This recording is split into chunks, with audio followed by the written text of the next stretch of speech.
Hello everybody आजको ट्युटोरियलमा चाहिँ हामी पाइथन प्रोग्रामिङ ल्याङ्ग्वेजको सम अफ द कोर्स गर्छौँ र पाइथन इन्स्टलेसन पनि हामी आज यो सिक्छौँ होइन त्यसको लागि चाहिँ म ढिलो नगरी चाहिँ अब पाइथन डाउनलोड कसरी गर्ने इन्स्टल कसरी गर्ने भनेर चाहिँ म सिकाउन गइरहेको छु सबैभन्दा अगाडि चाहिँ आफूसँग भएको ब्राउजर चाहिँ ओपन गर्नु है तपाईँसँग जुन ब्राउजर छ त्यही गर्नु होला है त मसँग अहिले ब्रेभ ब्राउजर छ म यो ओपन गरेँ तपाईँसँग क्रोम छ क्रोमले नै गर्नुलाई केही फरक परेन है त ओके अब चाहिँ के गर्नु भनेपछि पाइथन डट ओआरजीमा जानु है पाइथन डट ओआरजी गर्नु होइन यहाँ पाइथनको एउटा अफिसियल वेबसाइट ओपन हुन्छ अब र त्यो ओपन भइसकेपछि चाहिँ त्यहाँ चाहिँ के छ तपाईँको डाउनलोड गर्ने अप्सन आउँछ यो चाहिँ पाइथनको अफिसियल के छ वेबसाइट हो ओके ल त्यसपछि हामी डाउनलोड्समा जाउँ र हाम्रो चाहिँ के छ अपरेटिङ सिस्टम विन्डोज हो त्यो कारण चाहिँ के छ विन्डोजमा क्लिक गर्नु है त अब यहाँ हेर्नुहोस् है पाइथन यहाँ डिफ्रेन्ट डिफ्रेन्ट भर्जनहरू छ है अब तपाईँलाई कुन चाहिँ चाहिन्छ त्यो गर्नुलाई म चाहिँ विन्डोज इन्स्टलर 64 बिट गर्छु है गर्छु है त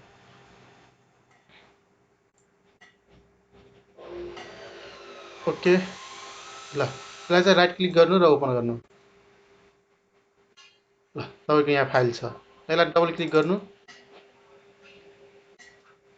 भनेपछि के छ यहाँ इन्स्टल नाउ छ अनि यहाँ यो एड पाइथन 3.10 पाथ पनि गर्नुलाई है यो पछि काम लाग्न सक्छ हामीलाई अनि इन्स्टल नाउ गरिदिनु है अरू केही गर्न पर्दैन जस्ट यस गरिदिनु नेक्स्ट गरिदिनु यसले केही समय लिउला आफ्नो कम्प्युटरको स्पिड अनुसार चाहिँ प्रोसेसिङ स्पिड अनुसार चाहिँ त्यही भएर प्यानिक नभएर बस्नुला है त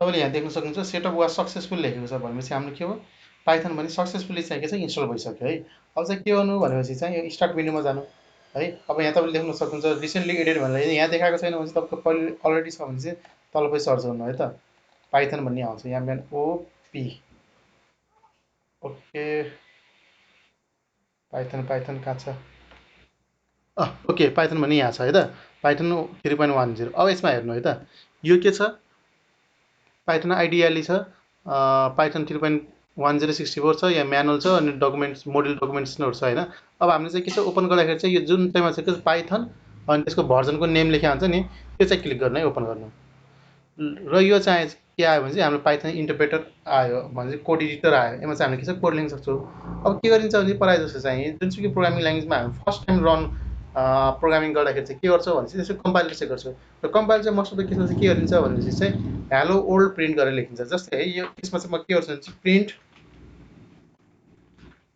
हेलो ओल्ड ओके यो गर्छु होइन ल हेरौँ त हेलो ओल्ड प्रिन्ट भयो कि नै ओके इट्स गुड होइन हामी चाहिँ के छ अब फर्दर मोर प्रोग्रामिङ चाहिँ हामी के छ गर्न सक्छौँ है त्यसै गरी चाहिँ अब गरौँ जस्तै होइन अब के गर्न सक्छ हाम्रो प्रोग्रामिङमा ल सबैले एकचोटि हाम्रो आफ्नो नामले प्रिन्ट गरौँ है त प्रिन्ट ओके ओके मेरो नाम प्रिन्ट गरेँ इन्भर्टेड कमा क्लोज गरेर ब्राकेट पनि क्लोज गरेर इन्टर गरेँ के छ नाम भयो अब यसमा हेर्नु त अब के छ तपाईँको यो एकचोटि लेखिसकेपछि के भयो सुरुमा तपाईँले प्रिन्ट हेलो वर्ड लेख्नुभयो यो इन्टर गर्नुभयो रन भयो फेरि प्रिन्ट दिनेश विश्वकर्मा गर्नुभयो फेरि रन भइसक्यो भनेपछि यसले के जनाउँछ भनेपछि पाइथन इज इन्टरप्रेटर भनेपछि के छ पाइथनमा चाहिँ कोड ट्रान्सलेट चाहिँ केले गरिदिन्छ इन्टरप्रेटरले गरिदिन्छ किनभने चाहिँ हेर्नुहोस् यहाँ एउटा लाइन के छ हामीले इन्टर गऱ्यौँ त्यो कोड रन भइगयो भनेपछि के छ स्टेप बाई स्टेप के छ हाम्रो कोड रन भइरहेको छ है र यो हाम्रो जुन चाहिँ पाइथन 3.0 हाम्रो यो डिफल्टले पाइथन इन्स्टल गर्दाखेरि आएको कोड एडिटर छ नि त्यसमा हामीले कोडिङ गर्दाखेरि के समस्या हुन्छ भनेपछि तपाईँको अब मानव हामीले यहाँनिर गऱ्यौँ अब यो माथिको लाइन अफ स्टेटमेन्टमा जानको लागि चाहिँ के छ त्यहाँ अप्सन छैन त्यो कारण चाहिँ के छ यो समस्या हुन्छ अब यसको लागि चाहिँ हामी अरू अन्य एडिटरदेखि गर्न सक्छ जस्तै जुपिटर नोटबुक त्यो एकदम राम्रो छ त्यसमा गर्दा लर्निङ फेसको लागि एकदम राम्रो हुन्छ तर के भइदिन्छ भनेपछि हाम्रो चाहिँ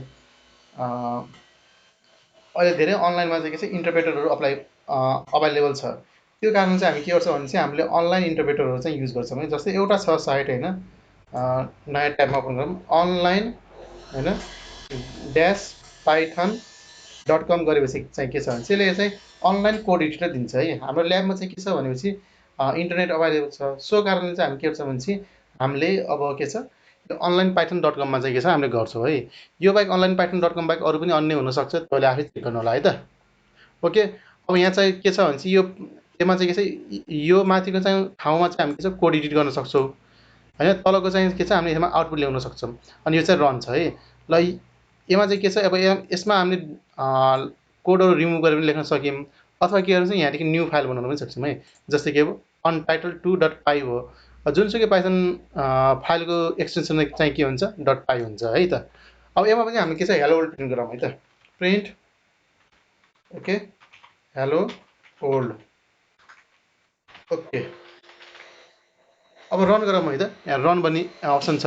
अब यसमा चाहिँ के छ भने चाहिँ अब रन गर्नुपर्छ।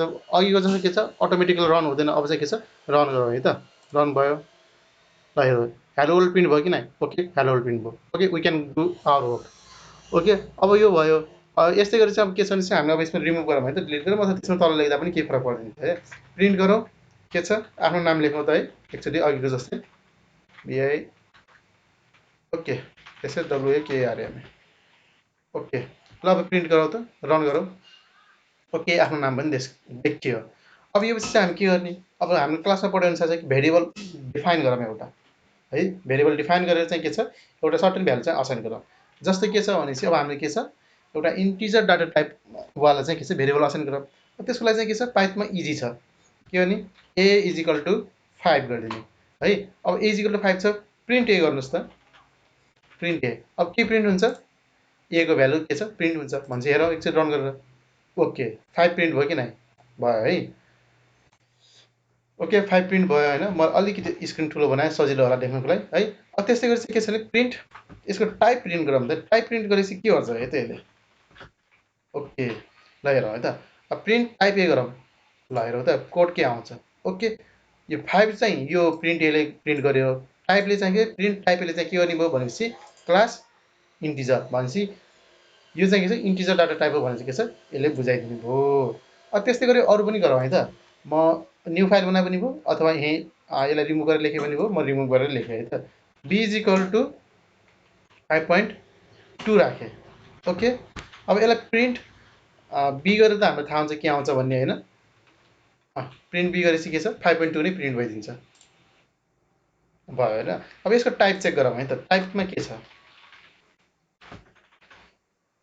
टाइप बी ओके रन गरिदिउँ त। ल फ्लोट भनेपछि यो के छ जब डेसिमल हुन्छ त्यो के हुन्छ फ्लोट टाइप हुन्छ भनेपछि यसरी चाहिँ के छ हामीले विभिन्न के छ भेरिएबल असाइन गर्न पनि मिल्यो। त्यसै गरी हामीले के छ एउटा स्ट्रिङ पनि असाइन गर्न सक्यौँ क्या जस्तै है। ओके c = के छ इन्भर्टेड कमाभित्र जहिले पनि हामी के छ क्यारेक्टर लेख्छौँ के छ सिङ्गल इन्भर्टेड कमा अथवा क्वेट मार्क्स अथवा डबल क्वेट्स मार्क्स अथवा डबल इन्भर्टेड कमाभित्र चाहिँ लेख्छौँ। जस्तै के छ घोराही दाङ लेख्यौँ। अब के छ प्रिन्ट सी गरेपछि के आउने भयो हेर्नु है त के आउने भयो घोराही दाङ नै आउँछ आयो। त्यसै गरी चाहिँ प्रिन्ट टाइप सी गरेपछि के आउने भयो ल हेरौँ है त स्ट्रिङ भनेपछि के छ यस भनेपछि के छ स्ट्रिङ डाटा टाइप भयो। ओके यसरी चाहिँ के छ हामीले भेरिएबल असाइन गरेर त्यसको तिनीहरूको डाटा प्रिन्ट गरेर के गर्न पनि सक्यो अझ के गर्न सक्यो त्यसको चाहिँ डाटा टाइप पनि के छ प्रिन्ट गर्न सक्यो। र यो सिम्पल प्रोग्राम चाहिँ भेरिएबलको बारेमा थियो। भेरिएबल कसरी असाइन गर्ने भन्ने कुरो थियो होइन। अब हेरौँ त अब चाहिँ के गरौँ भनेपछि चाहिँ दुईवटा भेरिएबल डिफाइन गरौँ र त्यो हरेक भेरिएबलमा चाहिँ के छ एकुन्टा भ्यालु असाइन गरेर त्यसको चाहिँ सम निकाल्ने काम गरौँ है त। ल ओके एउटा नयाँ फाइल बनाएँ है त मैले। ओके मैले a = के छ 5 भन्ने गराएँ। b = के छ 4 भन्ने गराएँ भनेपछि के छ a भन्ने भेरिएबल डिफाइन गरेर त्यसमा चाहिँ के छ 5 भन्ने भ्यालु चाहिँ असाइन गरेँ। b = b भन्ने भेरिएबल डिफाइन गरेर के छ b = 4 भनेर के छ भ्यालु असाइन गरेँ। बीमा चाहिँ 4 भ्यालु असाइन गरेँ। अब चाहिँ एउटा c भन्ने चाहिँ के गरौँ एउटा भेरिएबल बनाऊँ त्यो इक्वल टु चाहिँ के हुन्छ चाहिँ a + b भइदिन्छ है त। a + b भइदिन्छ र सीमा चाहिँ के छ भने चाहिँ a + b को भ्यालु चाहिँ स्टोर हुन्छ। अब चाहिँ हामी के गरौँ त प्रिन्ट सी गरिदिउँ है त। अब के आउँछ ल a + b भनेको के हो 5 + 4 हो कि नै भनेपछि सी को भ्यालु चाहिँ 9 हुनु पऱ्यो। हेरौँ है त त्यो रन गरेर ओके 9 प्रिन्ट भयो। ओके यसरी चाहिँ के छ हामीले भेरिएबलहरू असाइन गर्न मिल्थ्यो।